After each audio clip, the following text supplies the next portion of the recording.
And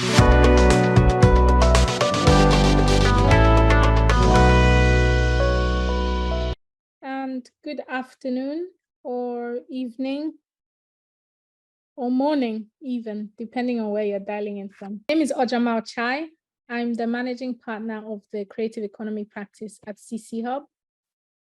And today we will be looking at the topic sustainability and circular economy actions. We'll give it a few minutes for you to check that your sound and camera are working fine and that you can hear me okay.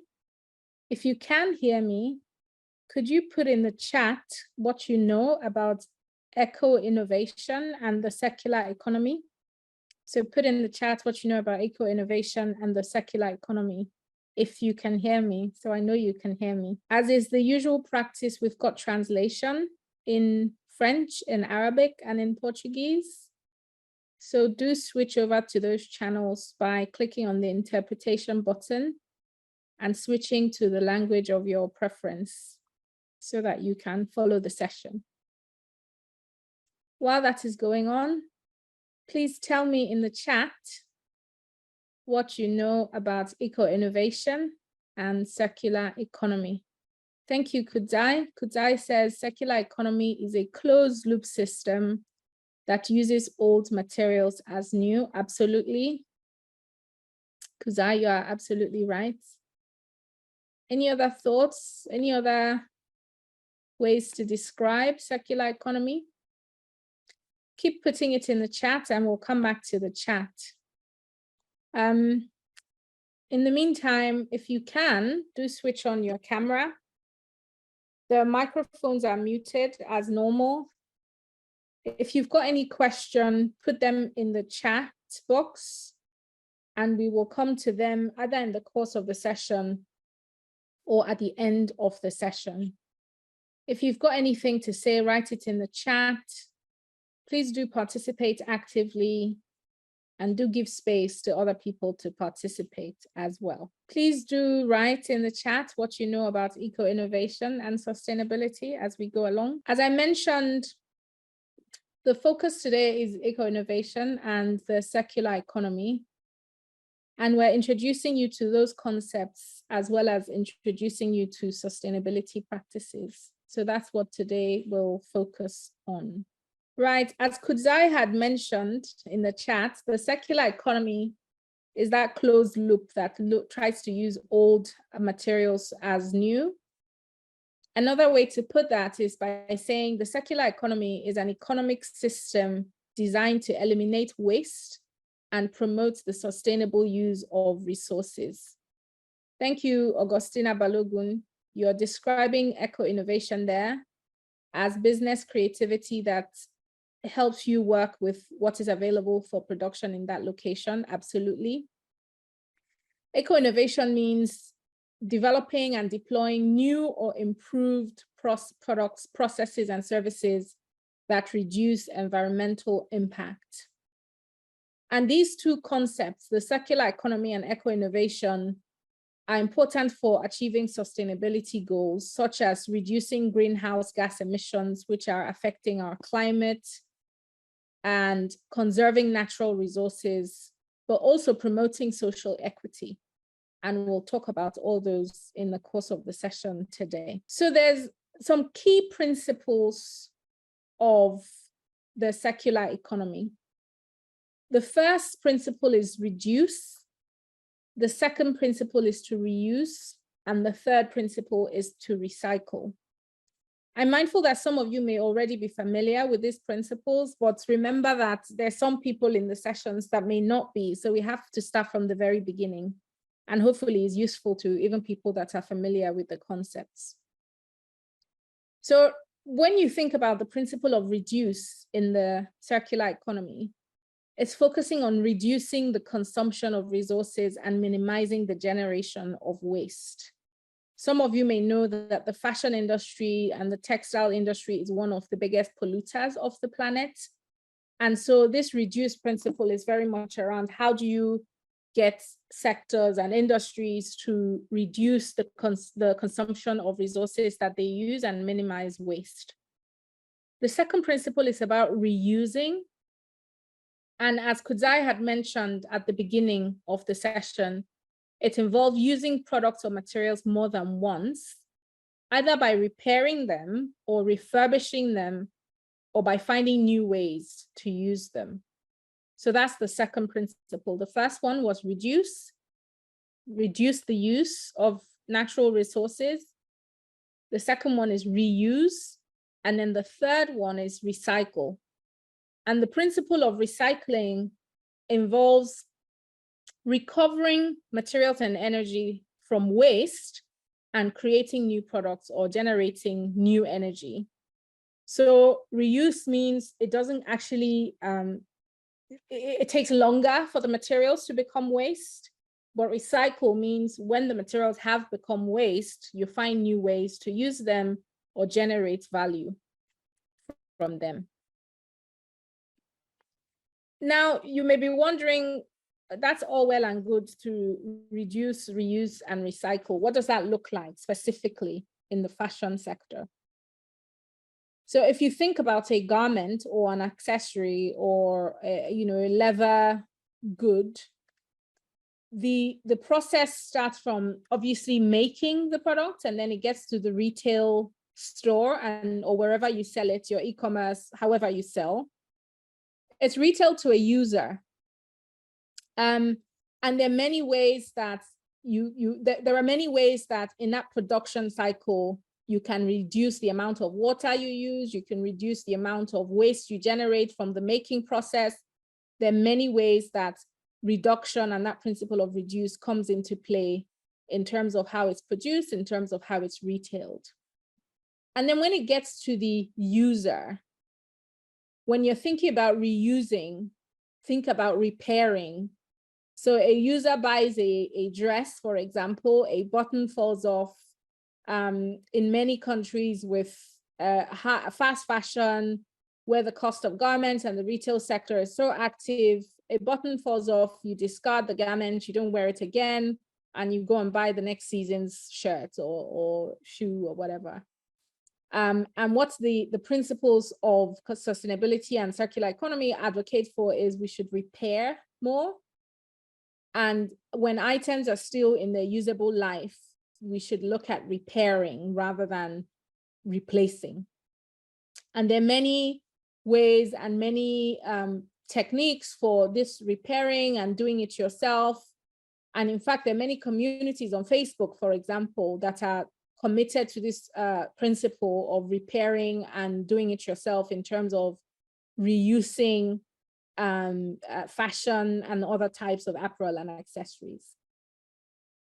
Another way this can apply or what this may look like in the fashion sector is clothing rentals. And we'll talk about the collaboration economy a little bit. But clothing rentals, so there's some things, I'm based in Nigeria, I'm Nigerian. For weddings, we do something called Asoebi. If you've watched a Nigerian film before, you've probably seen it, where you make a new dress for every single wedding that you go to. And for many of those things, you probably wear it only once. And that's a very wasteful approach to clothing. And so there's different models for renting clothing, such that for things that you need to wear only once, Asoebi is an example, wedding clothes are another example. Rather than make them and never wear them again, what might it look like if we're renting those types of clothing so that they offer more value and are more sustainable for the planet? There's also sharing and giving. So if you've gone to some retail stores in some countries, they give you the option to return some of the clothes that you've bought from them and used, and they then donate those clothing to charity, or they use it for various other donation purposes. So that's what that might look like. There's also secondhand clothing, which is quite controversial in the sense that there is a big push on the continent against the shipping of secondhand clothing back to Africa and countries in Africa, which is an interesting debate, because on one hand, the practice enhances more sustainability and reduction of waste on the planet. But on the other hand, it's quite detrimental to our own local industries. And so that's one of those challenges to do with the circular economy, which we will discuss in a bit. And then there's other ways of reusing. So you either reuse them directly as products, as I've just mentioned, or you can reuse them as materials for other things. So in some countries, you will have recycled textile production where waste fabric or waste products from different accessories and so on are put through another production process to create a new textile or a new fabric. Or I've seen where things like water bottles or bottle tops are recycled and made into textiles or raw material for different types of products and accessories. So that's what that looks like. It also includes design and upcycling, where people use materials that have been used for something else to create something new of a higher value. I've seen examples of upcycling products to create jewelry or various other accessories. And then people can also reuse as material for things like handicraft. So when we think about reducing, reusing and recycling, these are some ways that this can be practically applied to the fashion sector. I know that in our first session, it was raised about the topic of the circular economy was raised, and there are various benefits to thinking about how you as a fashion business or an accessories business or a textile business can tap into the circular economy. There are three main benefits. The first one is environmental. We all live on this planet. We haven't got another planet, unless of course you're Elon Musk, perhaps, but we haven't got another planet to go to, right? And so it's in our own interests that we protect the environment. And so the environmental benefits of a circular economy are that greenhouse gases are reduced, natural resources are conserved, and pollution is prevented. In the last few weeks, we've heard about floods in various parts of the continent, in Malawi, the horrendous situation there, for example. All of these unprecedented things like flooding are due to climate change and the level of emission of greenhouse gases. So the environmental benefit is not something that's abstract and that's happening somewhere else, right? It's things that are happening in our own societies and affecting our own lives in quite profound ways. So it affects us all, and it's something that we should all be thinking about. In addition to that environmental benefits, there are also economic benefits, because the circular economy can create new business opportunities. It can increase resource efficiency. So for example, if you're reusing scrap material from your production process to make a new product, it helps you increase your resource efficiency, and it can help you reduce costs. And then there's social benefits in that the circular economy can promote social equity. It can create new jobs, and I'll talk about this in some case studies that I will share with you, and it can improve quality of life. I'm going to ask you now to put in the chat if you know any examples of where a fashion or textile or apparel company is reaping any of these benefits from working in a sustainable way or using sustainable practices in their business model. I remember there was somebody from Cameroon, if I remember correctly, in the first session who talked about their eco-friendly business model. So if you can put it in the chat, tell us in the chat if you yourself or somebody you know, what businesses do you know that are reaping these benefits from working in a sustainable way? Maweje, can you tell us, Deborah, Maweje, tell us a little bit about how, what specifically do you do and what types of benefits are you getting from working in this way?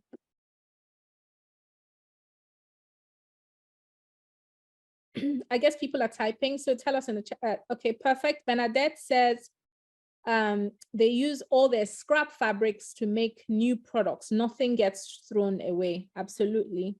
Sharamoth says, I'm sorry if I said your name wrongly, they work with a local mill in South Africa to create some of their base product, or some of their base fabrics, and then they digitally print, and the fabrics are made from local recycled content. Absolutely. Maweja says they use plant-based banana fibers and textile waste. Blessing is talking about using scrap fabrics to create new designs. I'm sure all of the people that are talking about using and reusing fabric see an implication on the cost of their inputs, which means that they're getting an economic benefit. Babukar talks about using batik and tie-dyeing to upcycle secondhand fabrics. Rip and Sew use offcuts to make new products, bucket hats, and so on. Deborah uses scraps to make ready-to-wear. Oh, somebody sells their scrap fabric. So all of those are great ideas, and many of you are already using a lot of these principles in your work. I wanted to share with you some resources and case studies that you can look at and opportunities that you can look at to help you to enhance your sustainability product. For all of the people, Consolata, Gamel, everybody that has put in the chat, Maweje, everybody that has put in the chat, one organization that you should definitely look at is the Ellen MacArthur Foundation. They're probably the world's leading organization promoting circular economy, and they offer a lot of resources, ideas, opportunities for people working in a circular way.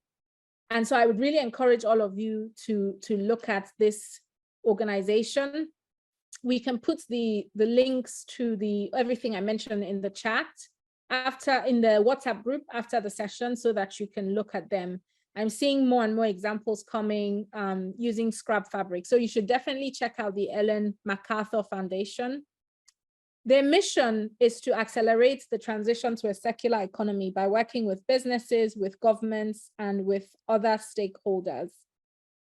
And they've launched several initiatives, including the Circular Fibers Initiative, which aims to create a more sustainable textile industry. Omalabake or somebody, if you can put Ellen MacArthur Foundation in the chat, but we'll also put it on the WhatsApp group after the class, so you don't have to worry about it now. So I mentioned that the Ellen MacArthur Foundation have done this Circular Fibers Initiative. And the reason why they've done the initiative is because, as I mentioned before, the textile industry is one of the largest polluters globally. And the reason for this is because the textile industry uses significant water. And we know that our freshwater sources in the world are depleting. They use significant energy, and they use lots of chemicals that damage the environment. And so what the Circular Fibers Initiative is trying to do is to promote circular business models and develop new technologies that help the textile industry to use less water, less energy, and fewer chemicals. So the initiative focuses on 3 key areas: designing for circularity, increasing the use of recycled materials, and developing new recycling technologies. Now, the thing to remember, I started with the 3 principles of reducing, reusing, and recycling. Whatever grand initiative you see around recycling, around the circular economy or eco-innovation, it all comes down to one of those 3 fundamental principles. So whatever case studies you hear, if you feel like, oh, my country is not developed enough or my business is too small, know that at the end of the day, it boils down to 3 quite simple principles. So I'm pretty sure you can find a way in your own business, no matter how small it is, no matter how new it is, no matter how many challenges you have in your country, you can find some simple ways, because at the heart of all these initiatives, they're quite simple principles. So you can do it at the scale of a large scale textile company. You can do it at the scale of a seamstress who's making 50 dresses a year. But the Circular Fibers Initiative, as I've mentioned, focuses on designing for circularity, increasing the use of recycled materials, which is down to recycling, and developing new recycling technologies. Another company that uses this principles is a carpet manufacturing company called Interface. And Interface promotes sustainable carpet tiles. They're a carpet manufacturer, and they've made sustainability a core part of their business strategy. And their Mission Zero initiative is an initiative that aims to achieve zero environmental impact by 2020. So essentially what Interface were trying to do was to reap the environmental benefits that I mentioned a while ago by saying we will contribute to the global environmental movement by not contributing any damage to the environment in the production of our carpets. And so they developed several innovative products and processes to reduce their environmental footprint. What did they do? So they put in a number of things like saying they will not send any waste to landfills. So for those of you who don't know, landfills are like massive refuse dumps where a lot of fashion waste goes. It's very difficult for it to decompose. They emit lots of dangerous gases. And so Interface had said they will send no waste to landfills. And so they will find ways to reuse their waste, or whether it's for creating new products or for generating energy and so on.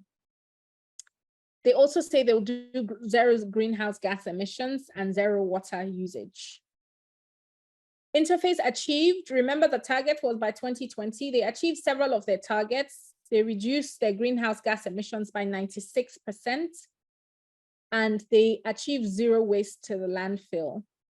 But in addition to the environmental benefits, there was also economic benefits to Interface, because at the end of the day, they're a company, they're in business to make money, right? They also created new business opportunity for themselves and increased customer loyalty. And essentially, customer loyalty is obviously important because you're selling a product or a service at the end of the day.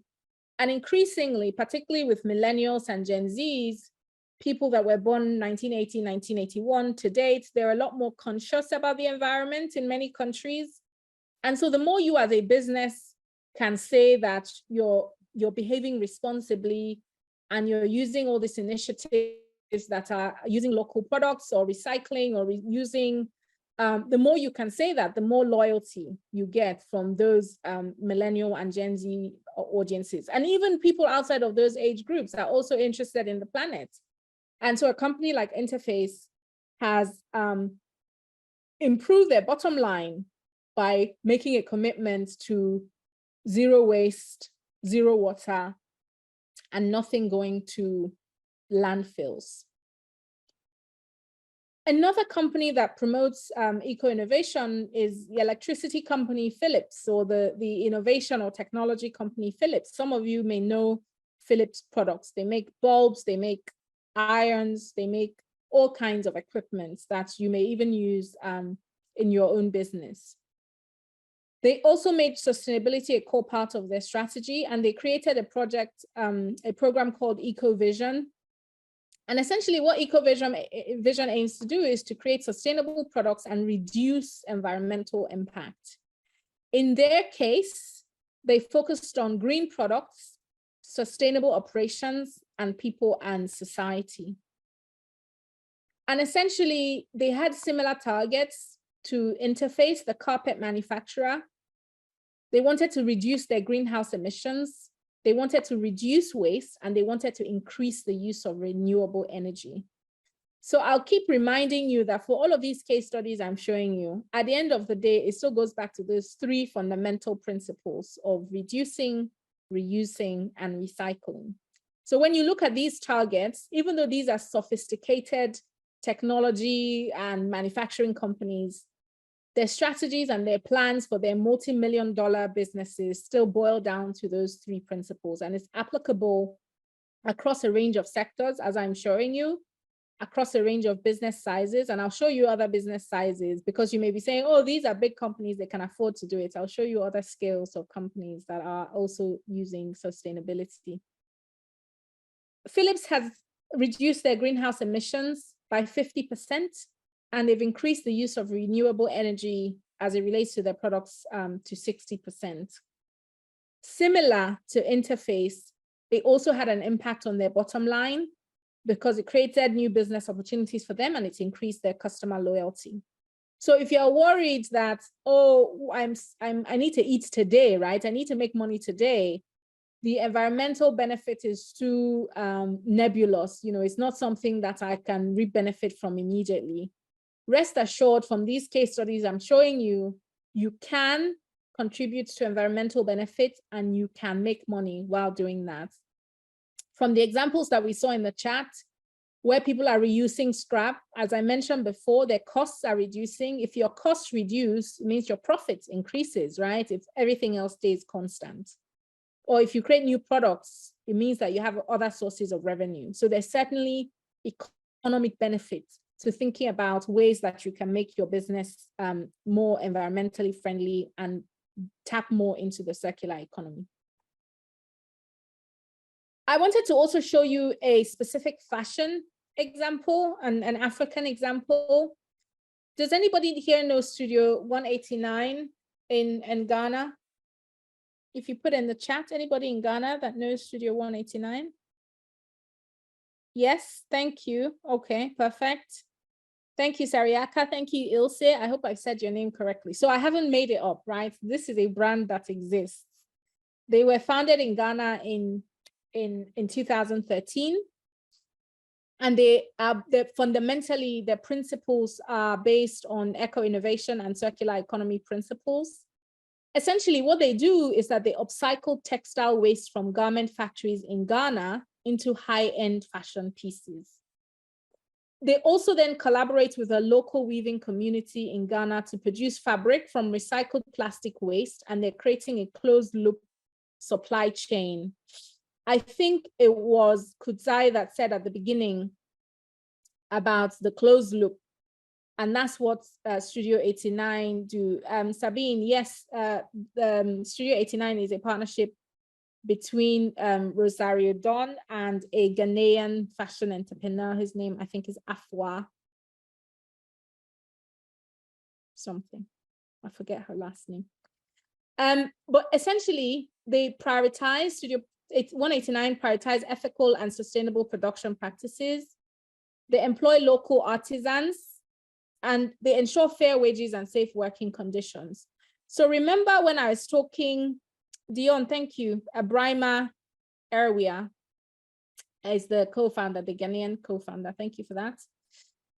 You remember what I was saying about social equity as a benefit of sustainable practices. The model for Studio 29 is to work with local artisans, and while working with local artisans, ensuring they're getting fair wages and that they have safe working conditions. And that way they're improving the living conditions of the artisans that are working on these products. They have gained international recognition, and their success demonstrates that eco-innovation and circular economy practices can be sustainable, profitable, and also fashionable. I was looking at their websites just before the session, and their products are not cheap. They're high-end, starting from, I don't know, a couple $100 a piece. So they're not cheap. It's also to prove that even if you're recycling and reusing or upcycling, you can still produce quite high quality and even produce luxury products. Obviously, there are various other factors that have led to their success, but fundamentally, their success proves that a sustainable business model can work and can produce fashionable, high quality products. So from all of these examples, there are a number of principles that I want to share with you as you start to think about what does this mean for you. One way to tap into the circular economy is to design for the circular economy. And how do you design for the circular economy? One, you have to have at the back of your mind that you can design products with the aim of making them more sustainable and easier to recycle. Can you put in the chat, if you think about your own business, if you're producing a good, what does that look like? How might you design your products with the aim of making them more sustainable and easier to recycle? Does anybody have any ideas? Please put in the chat ideas you have for designing in a way that makes your materials more sustainable and easier to recycle. Thank you, Rawa. Zero waste production is certainly relevant to the circular economy, but when you're thinking about designing your product, what might that look like? Sarah Mume, thank you. You've talked about, whoops, I've lost that comment. But Sarah Mume talked about using biodegradable inputs. That's a very good example. Biodegradable essentially means things that decompose quickly, so that even if the clothes are put in the sort of waste system, they decompose quickly and they don't affect the environment inordinately. So that's a good example. Blessing says they try to design functional reusable pieces, so sets that can be matched with different outfits. That's another good example. If you make things easier to use and more versatile, then it means people can use them over and over again, which goes back to those fundamental principles about reusing. So Samira is asking for me to repeat the question. The question was, when you think about designing for a circular economy, one of the principles is to design with the aim of making your products more sustainable and easier to recycle. So that was the question. Danielle talks about using 100% cotton. Franklin talks about accuracy in measurements to reduce your waste when you're cutting.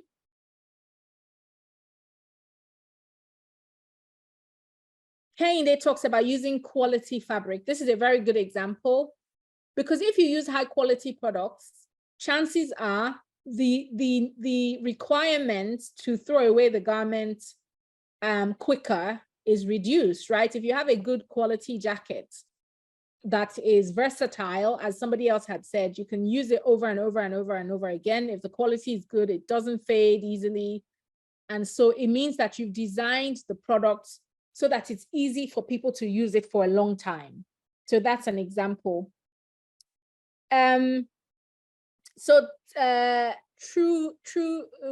Wiayo, I'm so sorry, I'm sure I'm saying your name wrongly, has also talked about biodegradable products. Zakia Mahama says making outfits that fit different sizes. That's another good example, so that people of different shapes and sizes can use the garments. They're easier to recycle, they're easier to pass on to other people, and so on. So those are some ways that when you're designing your products, you can think about, how can I make this product more sustainable, and how can I make it easier to recycle? Other things relating to this principle are, well, the benefits of these principles is it can help you reduce waste. There have been examples. Consolata has just put something in the chat, but other people have said that as well. How you reduce waste in your process. Somebody else talked about accuracy in measurements. It also helps to increase your resource efficiency, and it creates new business opportunities for you. So you have all given various examples. Additional examples are, in addition to using recyclable materials or recycled materials, you can design for disassembly, which essentially means you can design parts that can be put together or separated and used differently, right? You can also use modular design. Modular design essentially means that you don't design the whole garment or the whole product as one thing. It has different modules or different elements, such that if one element of it goes bad, it doesn't mean the whole element has to be discarded. You can just replace the part that goes bad. So those are just some examples of how you can design with circularity in mind. So at the beginning of the session, I think it was Kudzai that talked about closed loop supply chains. And a lot of examples have been put in the chat about how you can create a closed loop where waste is reused or recycled to create new products. And when you're thinking about your supply chain or your manufacturing process, you can think about this idea of a closed loop, because it does the same thing as we've already talked about. It will help you reduce your waste, it will help you increase your resource efficiency, and it can help you create new business opportunities. Examples of closed loop supply chains include recycling programs, remanufacturing, and product take-back schemes. Does anybody do a product take-back scheme in their company? Do you let people that have purchased from you return the goods to you, maybe for points or in exchange for something. Does anybody run that kind of scheme? Because product take-back schemes are very interesting for circular economy, but they're also really interesting for customer loyalty. Okay, Teresa does it, Babacar does it. It's good for customer loyalty. Gift says they give clients 5% back on their next purchase. Maweja is in process. Priscilla, yes, does it. So a lot of people are doing it. So you can ask your customers to bring back a product in exchange for something like a 5% discount, as has already been mentioned by Gift.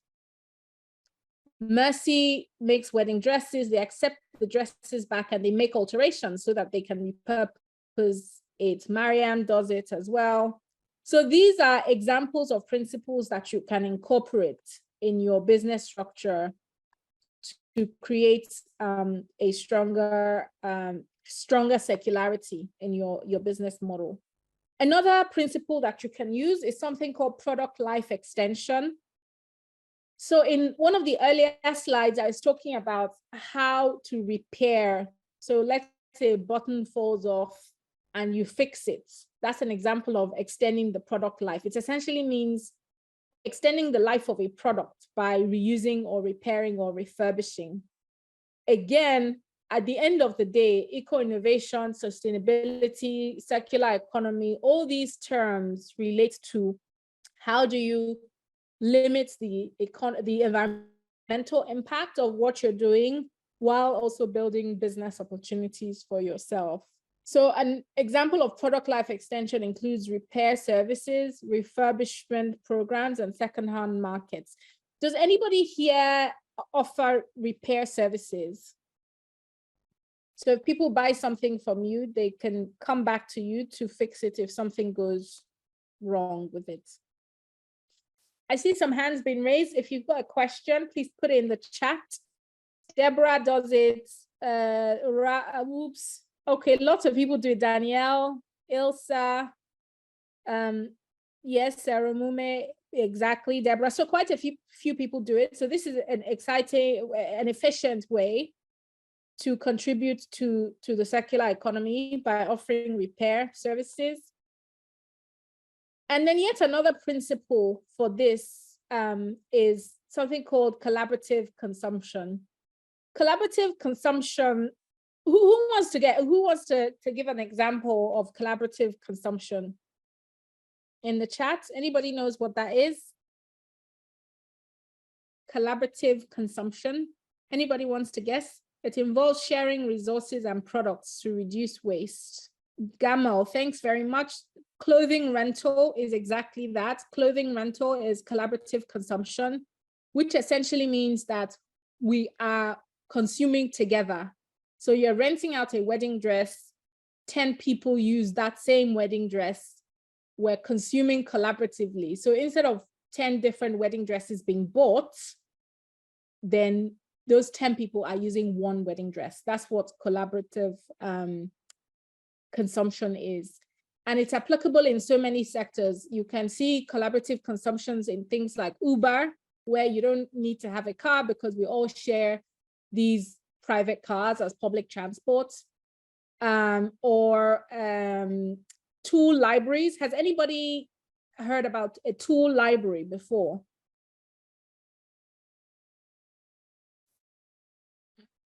Okay, anybody has heard of a tool library?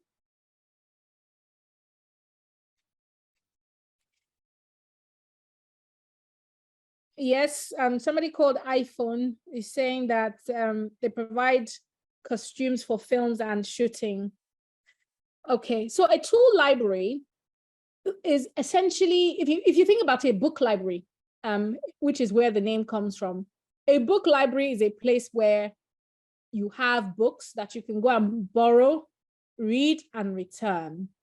So a tool library is the same principle, where there's a place where there's lots of tools and equipment, where you go and use the tool. You can either take it away, use it and return it, or this principle applies to also shared facilities. So I know that if you don't have certain machines or tools, there are people that have like production hubs, or you can go to their shops and you can use weaving machines or all those kinds of machines that you can share. So it's a similar principle where tools that are harder to reach or harder to get can be shared. Yes, Airbnb is an example of collaborative consumption, absolutely. So tool libraries are a way to share resources and consume collaboratively, especially if it's a machine or a tool that you don't have to use every day. It means it can be put in some kind of library. That in itself is a business idea for somebody to do. What are the tools that you have that maybe they generate a lot of emissions? Rather than everybody in your community buying it, you can create some kind of shared space where people can go and rent or borrow those tools and use them and return them. Recycling and waste management, we've talked about it a lot. It involves managing waste in a more sustainable way. It includes recycling programs, composting as example. So those are all principles. So from all of these principles and examples that we're talking about, there are opportunities for businesses and opportunities for society. New business opportunities, such as through the development of new products and services. Many people have given examples of what they do to reuse, upcycle, get new business. The tool library that I just mentioned is a potential business opportunity for somebody. And some of what has been talked about, could be opportunities for you. If you're not already implementing things like return schemes, those are things that you can implement so that your customers can keep coming back because they want to get the 5% discount or they want to get the points, which creates new streams of revenue for you. Cost savings. There's a session next week, I believe, on costing your goods and costing your services. And the way to drive profits is either by increasing your income or decreasing your cost. So if you're recycling and using scrap materials, you're reducing your cost, which means that your profits will increase. So that's another benefit. Improved environmental and social performance, increased customer loyalty and brand reputation, and improved resilience and competitiveness. Because there's so many companies working in these sectors, you need to be constantly thinking about how can you differentiate. And implementing circular models is one way that you can be more competitive by distinguishing yourself from the competition. So even though there are these opportunities, there's some challenges. Lots of people don't understand the principles of the circular economy. There's a limited availability and access to sustainable products and services, but that challenge is an opportunity because there's a limited availability. So by differentiating yourself, you can be the one producing and supplying those goods that are more sustainable. Sometimes there's lack of supportive policies and regulation, and there's sometimes limited investment and funding opportunities and resistance to change and reluctance to adopt new practices. So those are some challenges. And what you can do to be able to use these sustainable practices are, one, research is key. I believe you've done a session about research. You need to know what are the schemes, what are the opportunities for people that are working sustainably so that you can apply to those things. They provide funding, they provide access to market and various other types of opportunities. So you need to think about how you can tap into those. I already mentioned the Ellen MacArthur Foundation. There's another scheme called Fashion Values. Omolabake, if you can please put it in the chat. Fashion Values run a circular economy challenge, and they support fashion businesses that work in a sustainable way. So there's so many of these schemes that are international, some are country-based, some are city-based. So one thing you definitely need to do is research about what opportunities there are for working in a sustainable way. So how can you do this practically? A lot of you are already working in this way. Use of sustainable material is one way. You can adopt materials such as organic cotton. I know that a lot of people said in the chat that they use cotton, hemp, recycled polyester. You can use a closed loop supply chain. You'd use take back programs, things that can be resold as secondhand. But collaboration is also critical. If you're a small company, look around you. What bigger companies exist in your locale? Are there companies whose waste may be good inputs for you, right? If you're using recycled plastic, for example, could you do a partnership with Coca-Cola and say, give me used bottles. You have the logistics to gather around used bottles from around the city. You gather it and then give it to me, and I will use it to make sustainable products. That's a way to collaborate, right? The benefits to you is you don't need to pay for the logistics and to gather the products. Coca-Cola want to improve their environmental impacts. So those kinds of schemes that make them look good and give you cheaper inputs to your own production are the types of things you need to be thinking about. That's one example. There are other examples that you can look at with who in your local community, who can you collaborate with to help you create a more sustainable supply chain. We've already talked about sustainable design practices, designing for durability, modularity to promote reuse and recycling. You can also reduce your fabric waste, minimize water use, and find ways to reduce the use of toxic chemicals in production. There was an example from South Africa about local sourcing. That's another way. Can you source materials locally to reduce the environmental impact of transportation? And so you can support local economies and achieve that social equity that I was talking about. You can also do consumer education, right? You may be a small company, but in what ways can you contribute to people knowing about sustainable fashion, even if it's about sharing what you do and encouraging people to buy and dispose more sustainably. Green energy by using solar or wind to power your production facilities is one way. One of the winners from the last cohort of Fashionomics Africa was somebody called Fesse from Cameroon. And one of the most compelling things about her pitch was that they're switching to solar energy. In addition to other things that they said, they have fair practices for their workers, they produce beautiful products, but they're also switching to solar energy. Those are the kinds of things that can endear your business to your customers, but also provide opportunities for you. So that's certainly something to look at.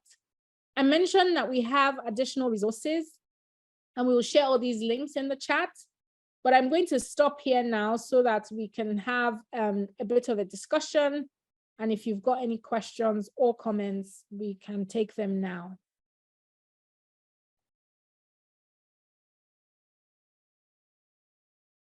So if you put your questions in the chat or comments, no questions. Okay. So there's a question from Skumbuzo. Sorry if I've said your name wrongly. While the 21st century has witnessed sustained demand for Africa's natural resources, the continent continues to lack effective institutional capacity to manage these resources sustainably.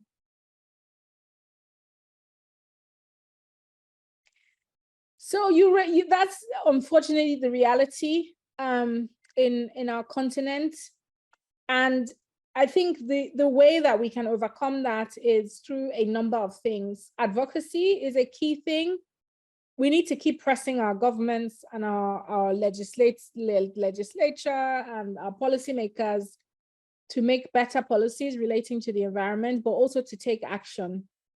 So I think advocacy is a key tool that we've got. And we have to keep pushing because of all of the reasons that we've mentioned. For our planet, for our own livelihoods and benefits, we have to keep pushing.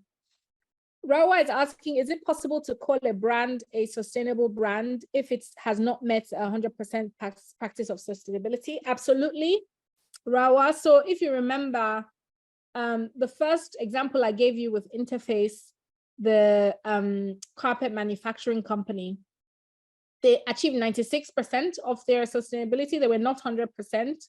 And they're held up as a model globally of an example of a sustainable company. So even if you're not 100% sustainable, you can highlight the sustainability practices that you implement, and you can definitely use that in your marketing.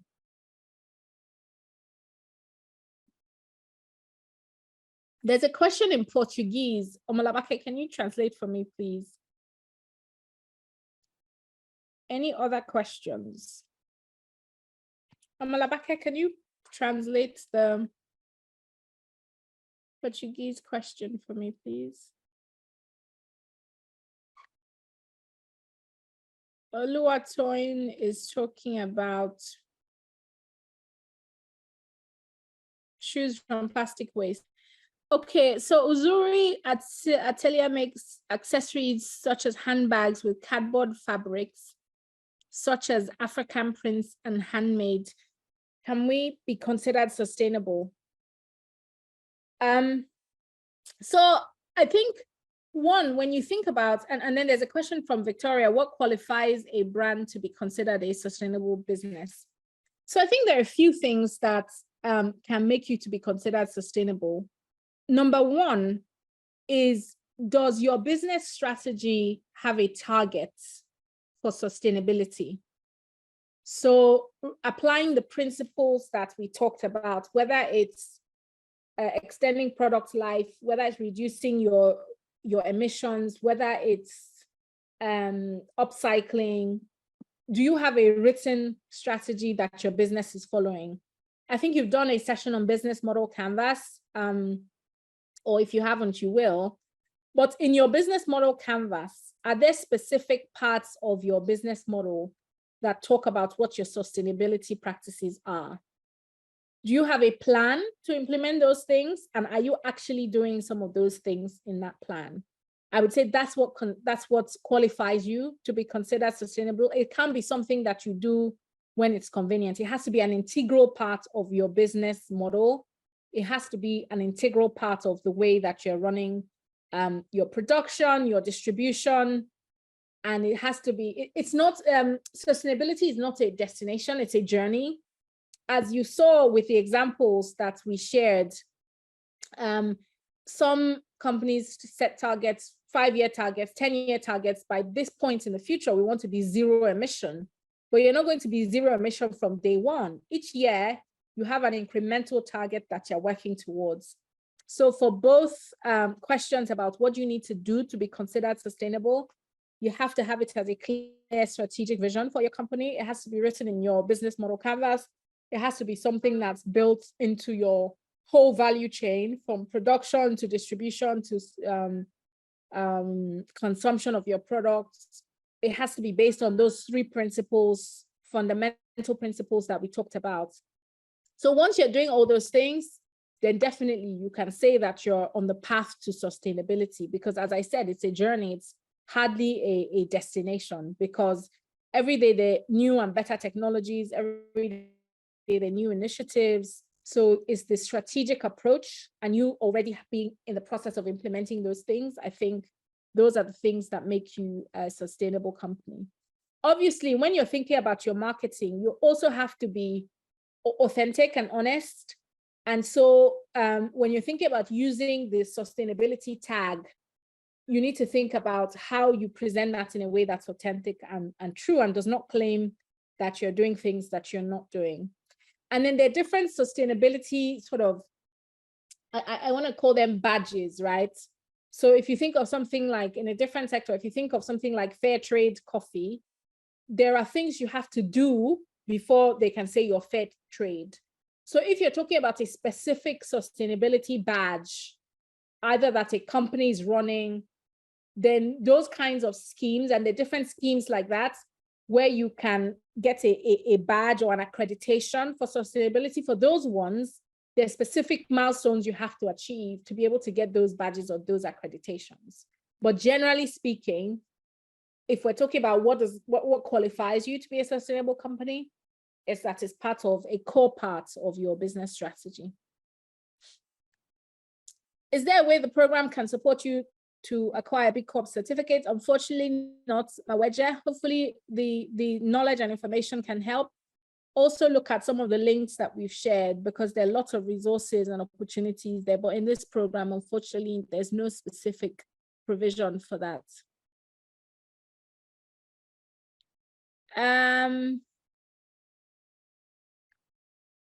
You who are in textiles, can you give us an idea to be exceptional? The examples you gave are in other fields. So I already talked, one of the examples that I gave you was an example of Studio 9, the studio in Ghana that produce their textiles from recycled material, produce their textiles locally. So that's an example for the textile industry. The example that I gave you for the carpet manufacturing company, they were looking at how do they reduce their use of water? How do they reduce their use of dangerous chemicals? So if you're in textiles and producing textiles, those are some examples that you can look at. If you're importing your inputs from, I don't know, 10,000 kilometers away, can you look at importing it from 100 kilometers away so that you're sourcing locally and the environmental damage is limited?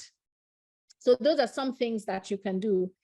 We included research in this program for a reason. A lot of what we can do in the session is introduce you to concepts. There's no way we can cover every single thing. So the research skills that you have are critical. You need to use those skills to find things that are applicable to your sector, applicable to your country as well, and applicable to where your business is. But at least you know what to look for. We've told you the core principles and so on. So this helps you to know what to research. There's a question about what are the exact things you have to do to get the certificate. So Bettelot, there isn't one specific certificate. There are many certificates. So what you need to do to get, actually, I'm assuming that you're asking about certificates relating to sustainability, but there are different schemes that offer you an accreditation or a certificate or a badge. And depending on the scheme, the requirements are different. So you will need to know, first of all, somebody was asking about a B Corp certification. They'll have their specific requirements, but other types of certifications have other requirements, and you will need to know what those are specifically. But if Bettelot, if you were asking, okay, that's the question you were asking. Okay, cool. Any other questions? I'm happy for us to break early if there's no other questions.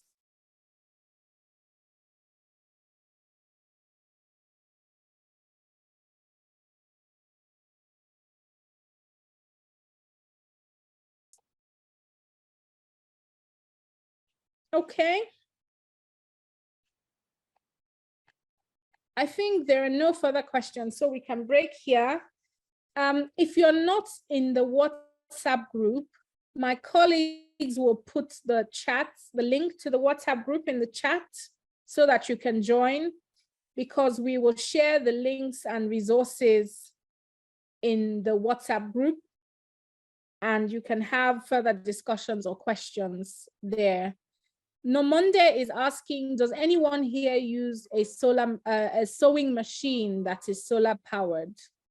So that's a question from Nomonde to the group. Does anybody use a solar powered machine? If you can put in the chat and maybe put the brand name. Bettelot says not them, but they wish they did. Anybody use a solar powered sewing machine? If you do, put it in the chat and put the name of the brand so other people can see it. So Gift says at Vish, sorry, I can't say the name. They use solar to run their machines. So Nomonde Gift use solar to run their machines. Maybe you want to contact them in the WhatsApp group. We'll open the WhatsApp group after the class. So that's who you need to contact. Franklin says they don't, but they can make inquiries and give you good information about how to use solar.